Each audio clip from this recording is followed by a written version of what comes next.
Ça va très bien, éclaireur. Dieu merci. Et chez vous? Oui, grâce à Dieu, tout va excellemment bien. Ah, Dieu merci. Ok. Et donc, exceptionnellement, on va vous laisser 10 minutes.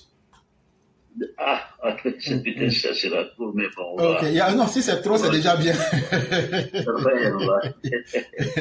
Merci beaucoup. L'abondance de bien n'a jamais nuit. C'est vrai, c'est vraiment vrai. Merci beaucoup et c'est un honneur, un immense honneur. En toute humilité, vraiment, que Dieu vous le rende au centuple. Amen, amen, amen. Vraiment, je commencerai par les civilités usuelles. Je salue tout le monde, tous ceux qui sont à l'écoute. Et à commencer par toi-même, vraiment pour ton engagement et vraiment ton implication dans ce combat noble que nous sommes en train de mener. Nous ne le disons pas parce que c'est de l'orgueil que nous essayons de mettre en avant, mais parce que c'est vraiment la vérité. Et nous sommes là parce que le pays a besoin de nous. Le pays a été humilié. Il y a d'autres qui essaient par tous les moyens de revenir sur cette humiliation. Mais nous nous battons pour protéger le pays contre tout ça et sans vouloir du mal à qui que ce soit. Vraiment, je salue tout le monde. Je salue Mère Sali. Je salue tous les Chao et les Mao. Je salue tous les Ivoiriens, de quelque bord qu'ils soient.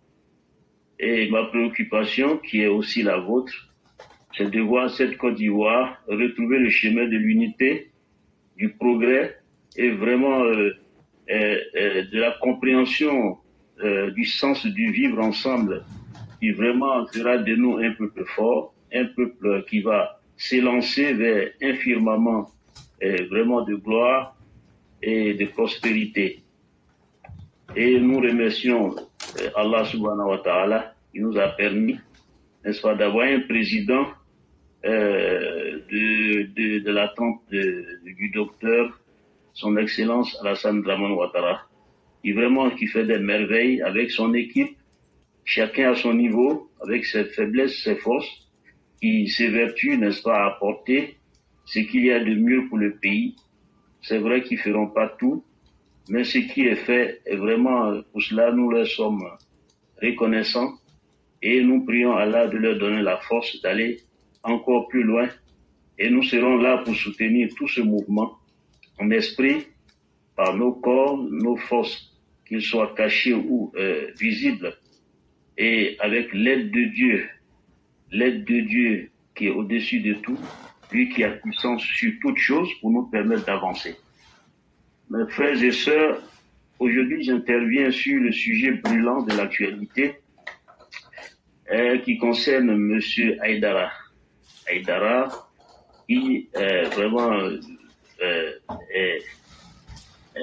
est aujourd'hui sous le feu des projecteurs et les motifs évoqués ont du sens. Ont du sens parce que la Côte d'Ivoire traverse un moment très très difficile. Mais en marge de cela, je commencerai par quoi? Pour qu'on se rappelle, parce que c'est pas des informations que je vous apporte, mais c'est tout simplement pour qu'on se rappelle que la Côte d'Ivoire se trouve dans un univers multiforme, à commencer déjà par la partie ouest africaine. Nous avons le Burkina Faso, nous avons le Mali, nous avons la Guinée, nous avons la Sierra Leone, nous avons le Ghana, nous avons le Nigeria, etc. Vous voyez, ça fait du monde. Et ce qui se passe actuellement, c'est pas nouveau en fait. C'est pour nous qui avons un jeune âge, qui voyons que c'est un phénomène d'aujourd'hui. Mais en réalité, la Côte d'Ivoire a toujours vécu dans une turbulence de cette nature-là. Et la Côte d'Ivoire a su chaque fois tirer son épingle du jeu n'est-ce pas, en usant de sa sagesse pour contenir toute forme d'adversité et amener les gens à avancer. Vous voyez, la Côte d'Ivoire a un destin particulier. C'est un pays très attractif et je vais vous faire, n'est-ce pas, je vais vous rapporter les propos d'un prédicateur ou d'un imam du Mali j'ai vraiment oublié son nom, qui a dit, lors de la CAN, il parlait aux Maliens, il dit, je vais vous dire quelque chose, mes frères maliens et sœurs maliennes. Et arrêtez de garder de l'adversité contre ce peuple. C'est un peuple noble. C'est un peuple dans lequel Dieu a mis beaucoup de barakat. Premièrement, c'est un peuple qui a beaucoup de pitié dans le cœur. Ils sont très généreux et ils sont très gentils avec l'étranger. C'est un peuple qui accepte tout le monde. Et Dieu a mis beaucoup de barakat dans ce peuple. Alors, moi, j'ai pris mon temps de réécouter et d'observer. Et ce que je suis en train de dire, c'est vraiment pas de la chimère. La Côte d'Ivoire est un pays particulier. Cette haine viscérale qui monte chaque fois que la Côte d'Ivoire fait un pas dans le chemin du progrès, vous avez remarqué avec moi que le niveau de haine monte. Ce n'est pas par hasard. C'est lié au destin même de la Côte d'Ivoire. Nous avons un destin, nous avons une destinée, nous avons une mission. Et c'est pourquoi c'est comme ça. En réalité, et je voudrais vraiment sur ce point-là vous remercier, éclaireur et toute l'équipe, les colères qui se soulèvent, les paroles très dures que vous adressez au Mali, et contre, en tout cas, le prêche que Haïdara veut organiser, sont tout à fait des paroles qui sont à leur place. C'est des réactions normales, légitimes. Mais quelquefois, nous perdons la route. Et ça se comprend. Ça se comprend. Dans l'expression de nos colères, parfois, on outrepasse certaines limites. Mais c'est compréhensible. Vous n'êtes pas à récriminer pour cela. Mais par contre, ce qu'il faut noter, c'est que il faut qu'on regarde aussi notre pays dans son identité réelle. Qu'est-ce que la Côte d'Ivoire?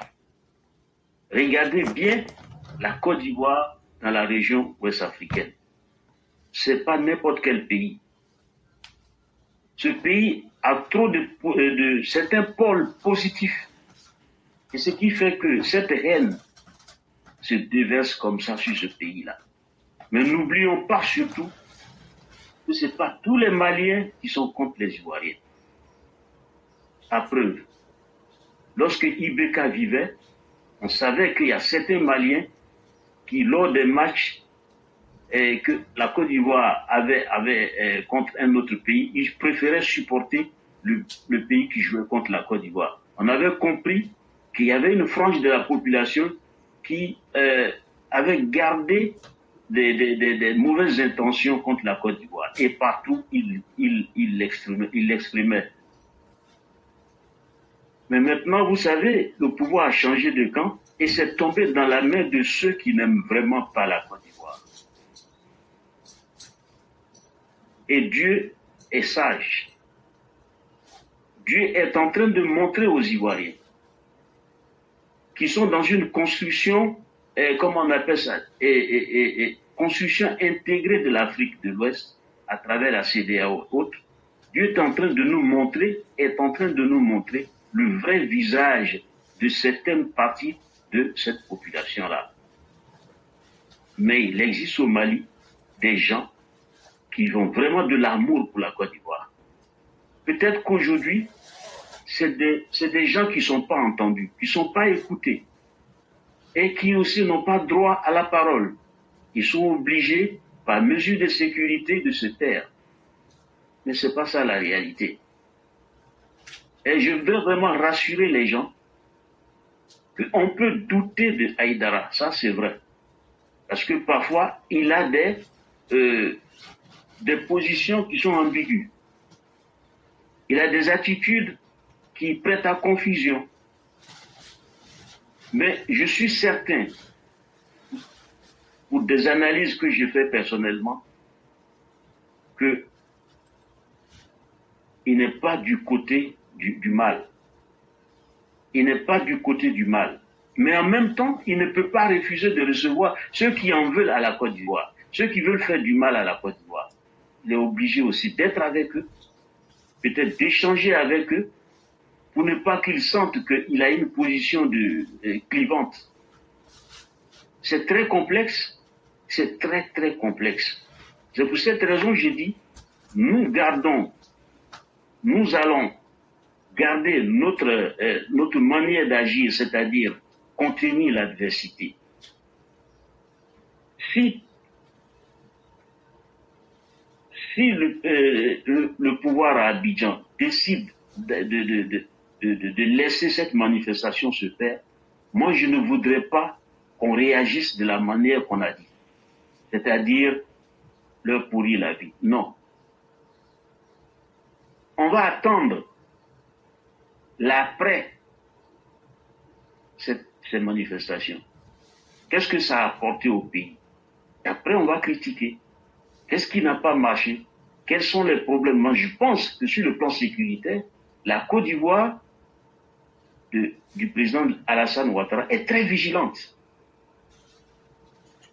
Parce que ses ennemis, ils mangent avec nous. Ses ennemis, ils sont dans nos maisons.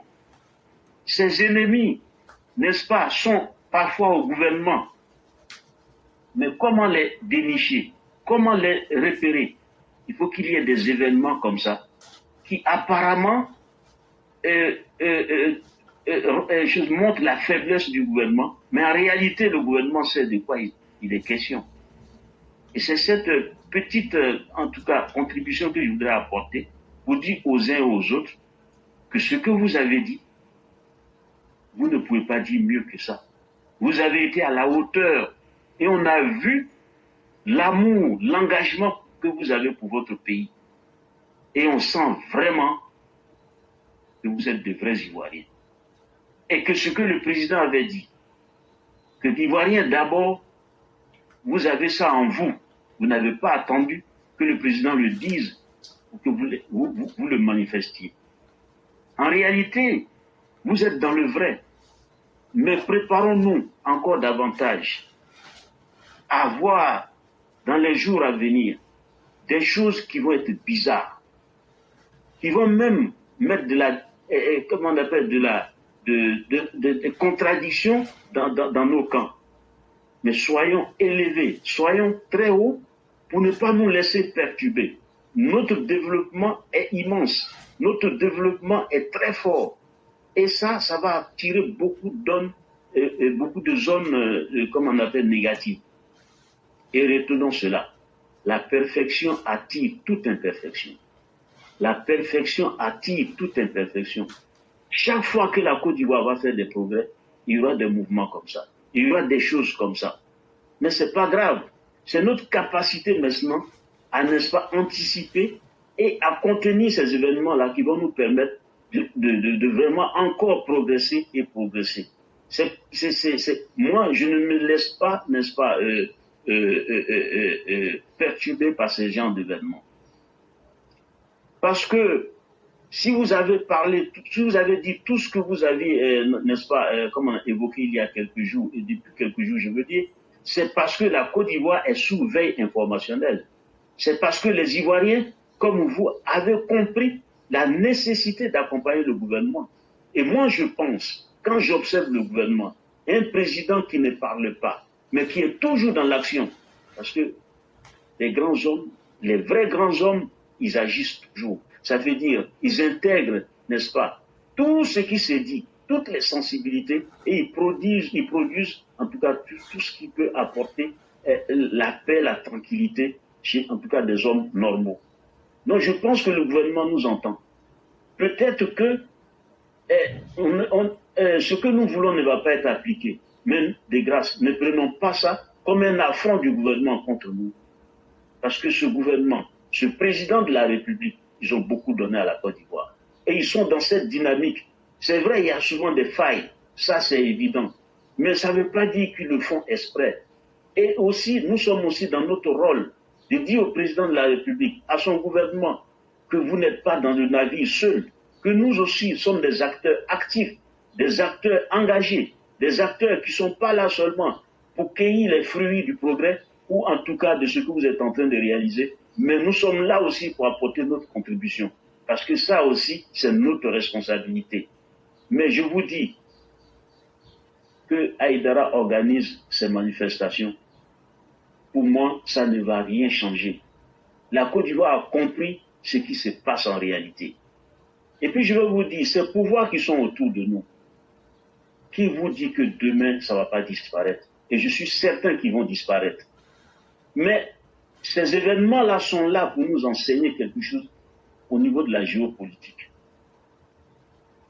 Vous savez, beaucoup de choses se disent. Pourquoi l'Afrique ne progresse pas? En réalité, on a des exemples aujourd'hui. Comment une Afrique comme ça peut être unie avec des gens qui ont des réflexions aussi basses comme celles que nous entendons autour de nous? Des gens qui peuvent plébisciter, qui peuvent porter leur secours à des coups d'État. Alors que derrière tout ça, il n'y a jamais une présentation de programme. Rien ne change dans leur vie. Mais ce sont des personnes en danger, qui se rendent même pas compte des dangers dans lesquels ils sont. Et c'est ça qui est grave. Et nous, Ivoiriens aujourd'hui, le président de la République avec ses collaborateurs sont en train de se battre contre vents et marées pour nous sortir, n'est-ce pas, de ces grippes-là. Parce qu'en réalité, les Ivoiriens aussi étaient dans ces grippes-là. Il y a des gens qui adoraient, je vais dire ça comme ça, et des présidents comme Laurent Gbagbo, comme les Bédier. Qu'est-ce qu'ils nous ont apporté?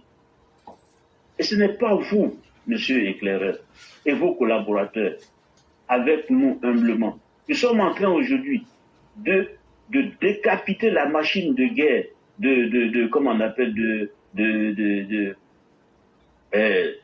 Tidiane Thiam, qui petit à petit est en train de montrer au monde qu'il est un gros menteur. Et qu'il a d'autres projets dans la tête. Et nous avons vraiment votre communication de l'autre jour à tout montrer. Et ça nous a permis encore de faire des recherches. Et nous sommes en train de découvrir encore la face noire de ce monsieur. Et dire que ceux-là, n'est-ce pas, se réclament du Houphouët-Boigny. C'est vraiment dommage.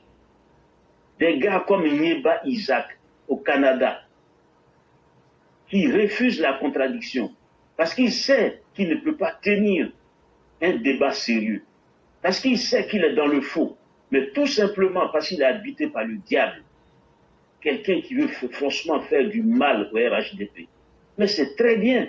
Ça veut dire que ce pouvoir, nous devons rester en veille pour protéger ce pouvoir et montrer à ceux-là que, quelle que soit l'adversité, nous n'allons pas changer de trajectoire. Personne ne fera reculer ce pays. Que l'ennemi soit à l'intérieur ou à l'extérieur, la Côte d'Ivoire ira toujours de l'avant. Nous avons compris l'alchimie du développement à travers les actions, n'est-ce pas, les actions multiformes du président de la République. Parce que si nous perdons le temps, si nous laissons, n'est-ce pas,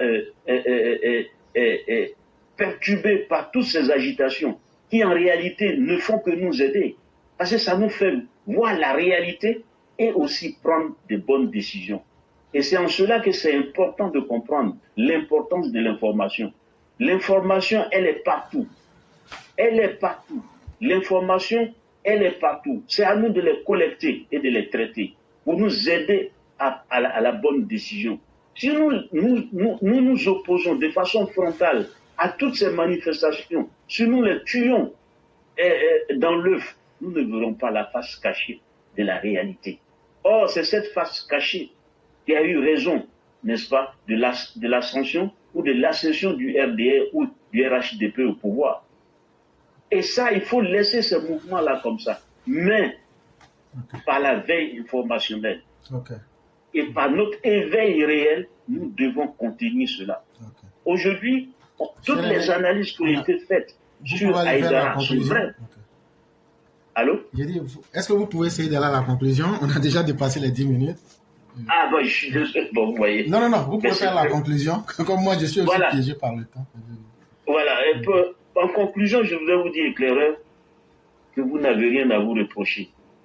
Vous êtes dans le vrai. Mais nous allons être, n'est-ce pas, soumis à une forme de déontologie. Nous n'allons pas mettre notre parti en danger. C'est des faits qui vont nous apporter du bien.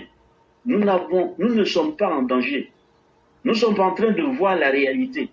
Et, peut-être sans le vouloir, vous avez expliqué à travers ces événements la réalité. Mais ça veut dire que nous comprenons et nous marchons de sorte que nous n'allons pas tomber dans ce qu'on appelle les pièges qui sont tendus par-ci, par-là. La Côte d'Ivoire a pris un chemin irréversible. Et ça, les ennemis, qu'ils soient à l'intérieur ou à l'extérieur, ne vont jamais supporter cela. Et nous en avons pris acte. Mais cela ne pourra pas nous perturber. Au contraire, ça va nous rendre plus perspicaces. Je vous remercie de m'avoir écouté et je souhaite vraiment que ce festin intellectuel gagne encore en espace, en intensité et aussi en audience pour que finalement la Côte d'Ivoire se porte mieux et chaque jour mieux. Okay. Merci éclaireur, merci à tous les Mao et Chao. À bientôt. Merci beaucoup, cher René. Merci pour ce que vous avez dit. Merci. C'est la plateforme de la contradiction. C'est la plateforme de la réflexion. Tout est accepté ici dans le respect et surtout dans la compréhension. Et ce que vous avez dit, c'est un message qui a été entendu, qui a été bien compris. Et chaque fois que les uns et les autres sont invités à la sagesse, il n'y a pas de mal en cela. Et nous ne cherchons pas à établir une vérité unique sur cette plateforme. Nous cherchons simplement des avis. Et nous avons été très heureux que les uns et les autres aient pu donner leurs avis et qu'à partir de la somme de ces idées, une synthèse en soit faite pour que la Côte d'Ivoire puisse aller de l'avant. Et notre intention a toujours été de maintenir la Côte d'Ivoire dans la paix et surtout la dignité du président. Pour nous, c'est quelque chose qui n'est pas du tout négociable. Et lorsque nous voyons que le gouvernement ou peut-être certains acteurs, parce que derrière ces actions, il faut voir d'abord qui a autorisé, sur quelle base. Il faut être toujours dans l'anticipation, comme vous avez dit. Et c'est dans cette posture-là que nous sommes et que nous sommes toujours inscrits. Peut-être que par moments, les gens peuvent sembler ne pas nous comprendre. Mais souvent, il y a des événements qui interviennent, c'est après que les gens comprennent. Ah, donc c'était ça. C'est un peu ça notre posture. Et comme vous l'avez dit, nous ne nous reprochons absolument rien. Nous avons quand même, en face de l'histoire, il serait injuste de ne pas pouvoir se déterminer. Et nous arrivons à nous déterminer, à dire que nous sommes avec le gouvernement, mais nous ne serons pas avec le gouvernement de n'importe quelle manière. Nous serons avec lui de la manière la plus radicale possible. Et partout où je vais, je ne m'offusque pas de le dire que je suis un alassaniste extrémiste.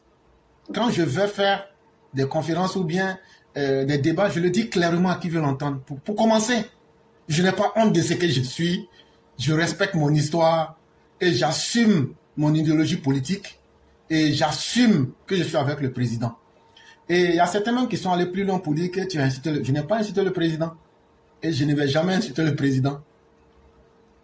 Mais, même supposons que j'ai incité le président, ce qui n'a jamais été, est-ce que c'est pas mon grand-père? De là où le président vient là, un petit-fils peut insulter son grand-père, puis ça ne va pas quelque part. Donc là, ce que vous ne connaissez pas là, ne vous mettez pas dedans. Quand la vidéo là, quand on a fini là, vous savez à qui j'ai apporté?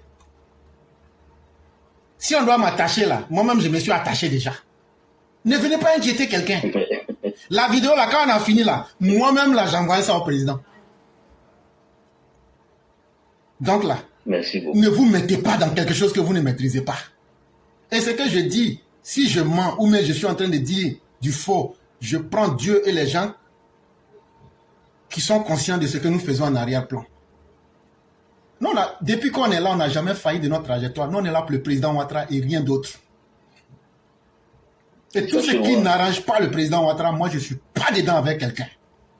Et donc là, si c'est pour dire des choses qui vont faire mal au président lui-même, je n'ai pas attendu qu'il y ait un intermédiaire. Quand j'ai fini la vidéo, là, j'ai pris directement, je lui ai envoyé. Donc, les à côté, là, calmez-vous. C'est clair. Nous savons, nous allons avec le président. Et je l'ai dit, la mère du président a été déterrée. cet affront-là, il faut que nous relevons cela. Nous, on n'est pas dans les événements. Nous sommes dans la symbolique. Et le président a tant donné. Et la Côte d'Ivoire a tant donné. Nous ne pouvons pas faire dans les détails. Si nous devons être vrais avec le président, on sera vrai avec lui jusqu'au point final. C'est clair. Mais nous n'allons jamais, je l'ai dit, nous n'allons jamais trahir le président. Même si, je l'ai dit ici, même si on attrape le président en train de braquer une banque, moi je vais nier les faits et me constituer prisonnier à sa place. C'est mon choix. Mais si après là, je dois lui dire, président, tu as mal fait là, je vais lui dire ça. Je suis en prison. Je me suis constitué prisonnier pour toi, mais tu as mal fait. C'est que les autres n'ont pas été capables de dire à Gbagbo et puis on l'accueille comme un fruit pourri là. Nous, on va dire ça à Alassane Ouattara pour que sa dignité soit maintenue. Bien sûr. Et vraiment, cher aîné, merci beaucoup pour tout ce que vous avez dit. Vraiment, vous aussi. Vraiment, on prie Dieu pour que Dieu nous aide tous. Et que Dieu aide la Côte d'Ivoire et tous ceux qui sont cohérents. Restons cohérents. Dieu seul est témoin et sait ce qui peut satisfaire l'homme. Il n'y a pas quelque chose qui puisse satisfaire un être humain plus que la mort. Effectivement. Donc ceux qui cherchent l'argent n'ont qu'à chercher l'argent. Nous qui sommes des idiots là, nous on cherche notre dignité. Mais l'histoire va... La vérité est de notre côté. Mais vous voyez, tout va... Chaque chose vient à son temps. Hein. Effectivement. Donc je vais vous rappeler très brièvement un de mes anciens... en fait, quand j'étais à la cour d'appel d'Abidjan, un de mes anciens collaborateurs qui est décédé maintenant, qui avait fait ce rêve-là, ce qui allait arriver, l'avènement d'Alassane Ouattara, ce que ça allait provoquer. Je vous assure, le rêve était comme un film exact de la réalité. N'est-ce pas qu'il y a eu beaucoup de sang versé? N'est-ce pas qu'il y a eu beaucoup d'humiliation? On a perdu Jenny Kobenan dans cette bataille. Le grand Jenny Kobenan, que je connaissais particulièrement. On a connu H, qui n'a jamais levé, n'est-ce pas, le doigt sur un Ivoirien, qui voulait tout simplement que les Ivoiriens soient ensemble pour construire le pays. Avoir un cœur de bâtisseur, ça lui a valu quoi? Mais bref, après toutes ces difficultés, vous voyez comment la Côte d'Ivoire est en train de monter, de gagner en puissance. Mais c'est nos prières qui ont porté. C'est les sangs versés qui donnent tous ces résultats-là. Et le président incarne tout ça. C'est sûr qu'autour de lui, il y a des gens qui n'ont pas la force du président. Ça, c'est clair. Nous devons aider tous ceux-là. Leurs imperfections, nous devons avoir l'œil là-dessus, mais les booster comme vous le faites, en les critiquant, en touchant leur orgueil un peu pour qu'ils comprennent qu'ils ne sont pas dans du jeu, qu'on est dans quelque chose de concret. On a un pays à construire. Les opposants qui sont aujourd'hui du côté du mal, qui veulent forcément faire disparaître cette personne-là, mais ce n'est pas Alassane qu'ils vont faire disparaître. C'est l'idéal de Côte d'Ivoire qu'ils veulent faire disparaître. Et ça, c'est pas possible. En tout cas, je vous dis, nous avons perçu, nous voyons votre intégrité, votre engagement. C'est-à-dire, il faut avoir un œil intérieur plus fort pour vous percevoir. Vous êtes d'une autre, c'est-à-dire vous avez une autre dimension. Ça, c'est clair, c'est pas discutable. Et tous ceux qui sont sincères le voient. Et nous aussi, on a le devoir vraiment de prendre toutes ces personnes-là. Et que le Yuaswisu, c'est-à-dire, il y a des zones de turbulence qui peuvent nous séparer et avoir raison de notre combat. Et c'est ce que je suis en train de dire. Il n'y a pas de problème. Vraiment, merci beaucoup, cher René. Je vous en prie. Vraiment, que Dieu nous aide tous. Et merci à tous ceux qui nous ont suivis aujourd'hui. Merci beaucoup. Merci. Vraiment, que Dieu nous aide et que Dieu protège le président et la Côte d'Ivoire.